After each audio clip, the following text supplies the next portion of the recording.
Good evening, students. So, welcome to our channel.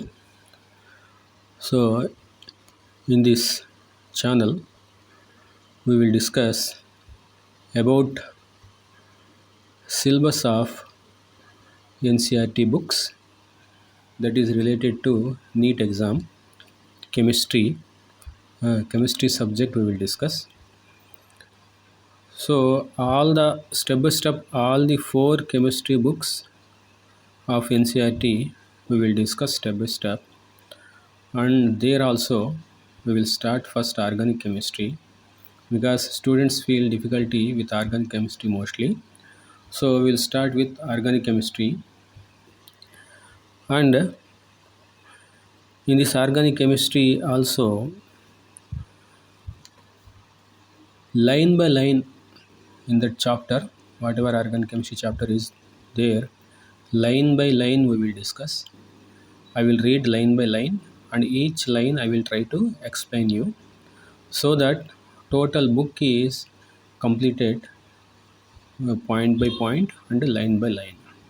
So this is the book 11th standard NCERT book, where chemistry book, where this is part 2.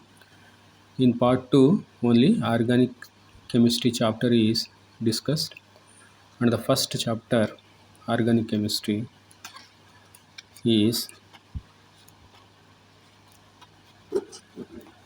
this one, organic chemistry, some basic principles and techniques. So here if you see objectives, after studying this unit you will be able to understand reasons for tetravalence of carbon and shapes of organic molecules. So what you are going to learn here is tetravalence of carbon. That means why carbon is forming 4 bonds. So generally carbon forms only 4 bonds. In neutral molecule, carbon will be having only 4 bonds. And shapes of organic molecules. That means wherever carbon is there in the molecules, what will be the shapes of those molecules.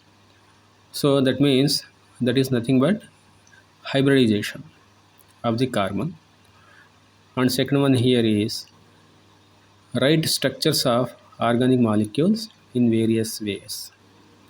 That means how organic molecule structures can be written. That means in sp3 hybridization we will discuss when we approach the topic. So like I told you, in this book line by line everything we will discuss. So in introduction also line by line we will read, and everything we will discuss, so that every point of the book, every line of the book will be covered. So please concentrate. So here I was telling you, write structures of organic molecules in various ways. Structures, how to write the structures of the organic molecules. In organic chemistry, molecules are called compounds. So here write structures of organic molecules in various ways. That means tetrahedral structures will be there, planar structures will be there, and linear structures will be there in organic chemistry. Okay, so those structures we will discuss in hybridization. The third point is classify the organic compounds. That means functional groups he is talking about. So many functional groups are available in the organic chemistry. So all the functional groups and their IUPAC nomenclature, everything we will discuss. And fourth one is name the compounds according to IUPAC system of nomenclature, and also derive their structures from the given names. That means if structures are given, names you will be able to write. If names are given, structures you will be able to write according to IUPAC nomenclature. And then next point is understand the concept of organic reaction mechanism. that also we will discuss. How to write the organic reaction mechanism, that we will see when we come to that particular topic, reaction mechanism. Explain the influence of electronic displacement. Explain the influence of electronic displacements on structure and reactivity of organic compounds. That means various electronic displacements can be seen here, like inductive effect, mesomeric effect, electromeric effect. All those effects, arrow pushings, and everything, hyperconjugation, everything we will discuss in this topic when we approach there. In the previous unit, you have learned that the element carbon has the unique property called catenation. Catenation. Catenation means self assembling. That means self bonding. That means carbon can bond continuously and forms long chains. For example, if we write here about catenation power, so carbon is available, carbon is here, and this carbon can bond with numerous numbers of carbons. This is unique property. That means long chains can be formed. Long chains following the valency of the carbon, that is 4. In between them, single bond, double bond, triple bond, whatever bonds are available. This chain can go up to thousands of carbons or lakhs of carbons combined together to form huge chains of the carbon. So that is nothing but catenation property of carbon. So that is what he is talking about. So catenation is a special property that is available only for carbon, and other elements are also available in where catenation power is available, but that is limited. But carbon is having very huge catenation power, due to which it forms covalent bonds with other carbon atoms. It also forms covalent bonds with atoms of other elements like hydrogen, oxygen, nitrogen, sulfur, phosphorus, and halogens. So carbon can form bonds with the hydrogen, that means hydrocarbons, common compounds, oxygen like aldehydes, ketones, esters, carboxylic acids, where oxygen is linked to the carbon, and nitrogen is there. Nitro compounds, amines are there, heterocyclic compounds are there, sulfur mercapto compounds are there, phosphines are there, phosphorus phosphonates are there. So all these are the compounds where halogens are also there. Halogens, that means bromo compounds, iodo compounds, chloro compounds. So many numerous number of carbon compounds are available. Like if we write here, here you can see carbon is bonded to hydrogen. Like in the case of aldehydes, this is acetaldehyde. So here carbon is bonded to oxygen. Like that, here if we write bonded to nitrogen, CH3, CH2, NH2, amine is there, or CH3, NO2, nitro, that means it is bonded to nitrogen, amines are there, nitro compounds are there, or like that halogens are also there, CH2, Br, chloro, so it is ethyl chloride. So carbon is bonded to chlorine. Here if you see in between them carbon and chlorine, two hydrogens are available, but chlorine is directly bonded to carbon, not the hydrogen. Hydrogens will be there like this. So chlorine is directly bonded to carbon. So this we will discuss when the particular topic comes, structure of the carbon compounds. So like this, numerous number of carbon compounds are available.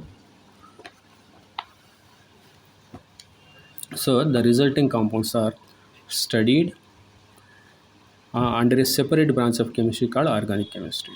So this is organic chemistry chapter, first chapter. In this chapter, we will discuss all these types of carbon compounds. This unit incorporates some basic principles and techniques of analysis also required for understanding the formation and properties of organic compounds. That means, so analysis after preparation of a organic compound, after having organic compound in the hand, in our hand, we have to analyze it. What are the elements present in that particular organic compound? Carbon is available, hydrogen is available, nitrogen is present in that compound or not? That we have to analyze. Chlorine is present in that compound or not? That we have to analyze using some techniques. Some techniques. Those techniques we will discuss in this chapter. Okay. And now the general introduction we will start. Organic compounds are vital for sustaining life on Earth and include complex molecules like genetic information bearing deoxyribonucleic acid DNA. That means whatever molecules are available in our body, like whatever you take in our body, so there means proteins, means DNA, RNA, whatever materials you take, those are constituted, formed from amino acid.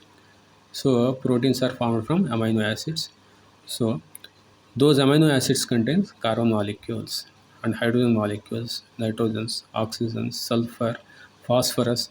So all those are, phosphorus is available in our bones.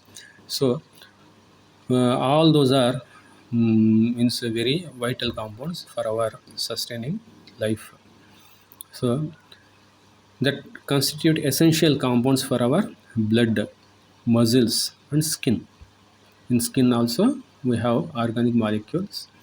Organic chemicals appear in materials like clothing. So our cloth, shirts, pants, chunnis, everything, whatever clothes we wear, bunions, everything. Those are nothing but organic compounds only. Those are prepared from organic molecules only. Those are all polymers. So that is also organic materials only.